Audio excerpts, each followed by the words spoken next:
Hey everyone, welcome back to my channel. I am Kanika और आज के इस लेक्चर में हम डिस्कस करेंगे संपदी, अर्ध संपदी और मिश्रपदी तालों के बारे में। जैसा कि आप जानते हो, एक और टर्म होती है, वो होती है अर्ध संपदी। ठीक है, तो ये इस तरह के जो टर्म्स हैं वो कुछ ताल में प्रयोग की जाती हैं।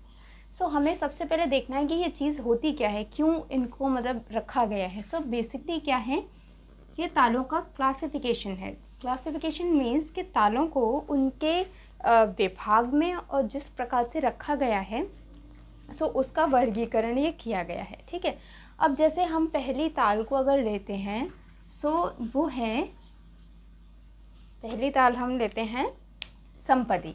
हमारी पहली ताल कौन सी है? संपदी, है ना। तो संपदी में क्या है, देखो जैसे यहाँ लिखा है सम का मतलब है समान। ओके, तो जिस भी ताल में प्रत्येक विभाग में समान मात्राएं आए, समान बोल आए, तो वो कौन सी ताल है? संपदी। ओके, तो इसका अगर हम उदाहरण लेंगे तो हमारा उदाहरण क्या हो सकता है? बहुत बेसिक सा अगर हम कोई ताल लेते हैं तो क्या उदाहरण होगा? जैसे हमने लिया 3 ताल। ओके, अब देखो, अब बहुत ध्यान से देखना। संपदी यानी समान पद।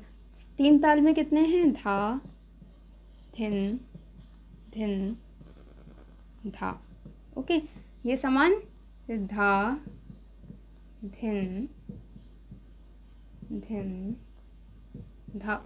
ये इस प्रकार एक विभाग में समान, फिर धा, तिन, तिन, धा। नेक्स्ट हम जो लेंगे वो होगा धा, तिन, तिन, ता, फिर ता, धिन, धिन, धा। ठीक है, इस प्रकार ये जो है वो विभाग हमने पूरी ताल लिख ली। अब देखो, हर विभाग में कितनी मात्राएं हैं? 4।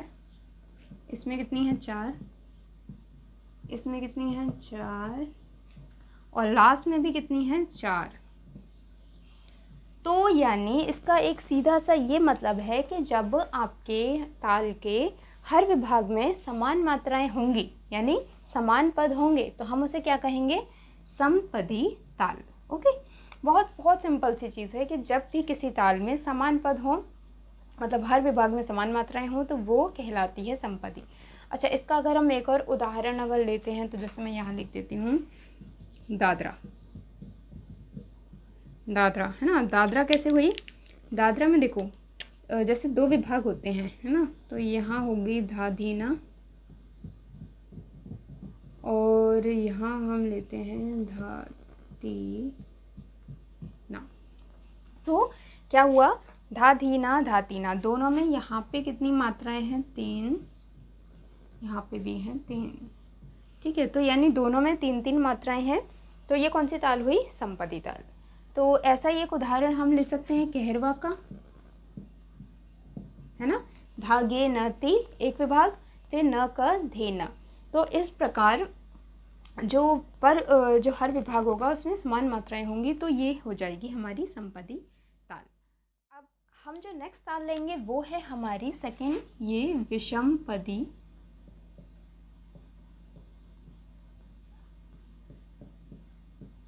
अच्छा, ये जो एक टर्म मैंने आपको बताई थी कि अर्ध संपदी,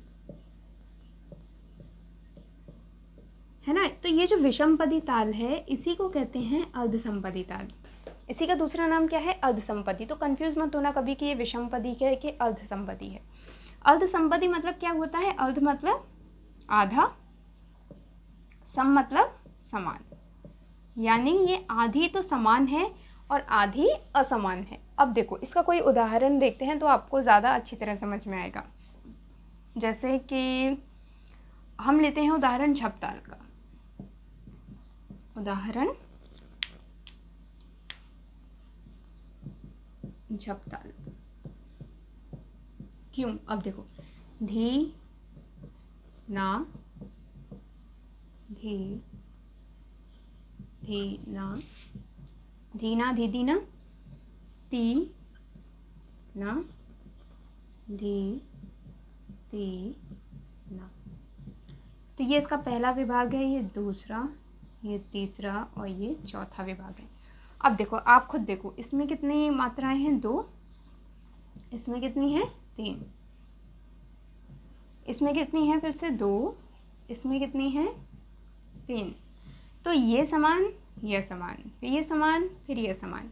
और जैसा कि मैंने आपको बताया, देखो ये आधा समान होगा, यानी ये दोनों समान है तो ये आधा समान हो गई ताल, आधी असमान ताल हो गई। तो ये कौन सा उदाहरण हुआ? विषमपदी ताल का। यानी सारे पद समान नहीं हैं, लेकिन आधे पद समान हैं, आधे असमान हैं। सो हम ये जो विषमपदी ताल है, मतलब जो ऐसा जो प्रकार है ताल का, उसे हम क्या कहते हैं? अर्धसमपदी या फिर विषमपदी। और झप ताल इसका एक बहुत अच्छा उदाहरण है ना। और भी ताल आप ऐसी देख सकते हो जिसमें कि एक पद में समान है, दूसरे में अलग है, और फिर मतलब एक में समान है, फिर दूसरे में अलग है। अब जो हमारी लास्ट है वो है मिश्र पदी ताल, उसे भी हम देखते हैं। तो लास्ट की जो हमारी है मिश्र पदी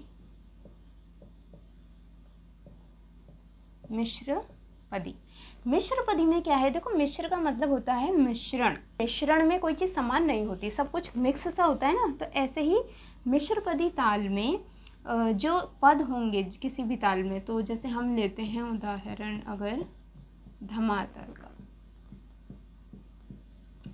आप मिश्रपदी का कहीं भी उदाहरण देखोगे तो सबसे पहले आपको धमाल ताल का उदाहरण मिलेगा, क्योंकि ये धमाल ताल मिश्रपदी का सबसे बेस्ट उदाहरण है। अब देखो, इसमें जैसे जो पद होते हैं वो होते हैं क, धे, ट, धा, आ। फिर नेक्स्ट आता है ग, ते, ट, ता, आ।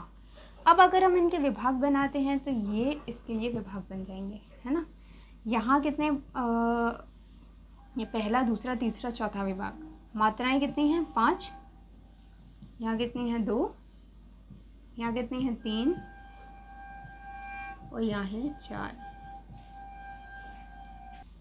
अब देखो, यहाँ एक में 5, 2, 3, 4, 5, 2, 3, 4, यानी इसमें 4 विभाग हैं, लेकिन चारों ही विभाग में मात्राएं जो हैं वो अलग अलग हैं। तो मिश्र, यानी ये समान थोड़ी हुई, ये तो मिश्रण हो गया ना, तो इसलिए क्या होगी? ये मिश्रपदी ताल। अब जैसे अगर मैं आपको लिख के बताती हूँ समपदी, विषमपदी और मिश्रपदी के लिए। जैसे हमने अगर लिखा, हमने कोई पैटर्न लिखा 4 4 4 4, एक ये पैटर्न लिखा, एक हमने लिखा 2 3 2 3, एक हमने लिख दिया 5 2 3 4। ये हमारे पास यहाँ 3 पैटर्न है। अब हमें इसमें पहचाना है कौन समपदी होगा, कौन विषमपदी होगा और कौन मिश्रपदी होगा। तो देखो, जहाँ चारों ही समान है तो ये कौन सी हुई? समपदी।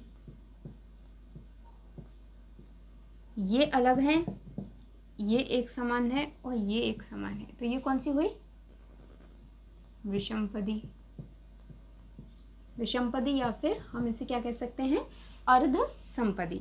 फिर ये हैं जो इसमें सब में ही अलग हैं मात्राएं, है ना, सब में सेम थोड़ी हैं, सब में अलग हैं। तो ये कौन सी होगी? मिश्रपदी, यानी जिसमें कोई भी विभाग में मात्रा समान नहीं है। सो ये क्या कहलाती है? मिश्रपदी ताल। आई होप आपको समझ में आया होगा बनकर समपदी, विषमपदी और मिश्रपदी के बारे में।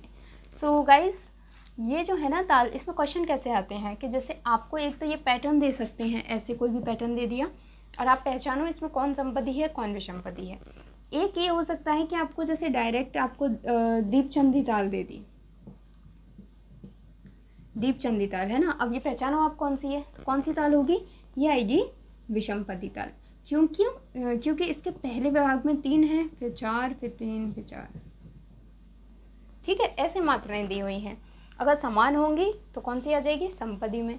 सो ये कुछ इसका ये पैटर्न होता है और इस प्रकार से इसमें क्वेश्चंस पूछे जाते हैं। आई होप आपको ये समझ में आया होगा और आपके मन में इसको लेकर जो भी डाउट्स होंगे वो क्लियर हो गए होंगे।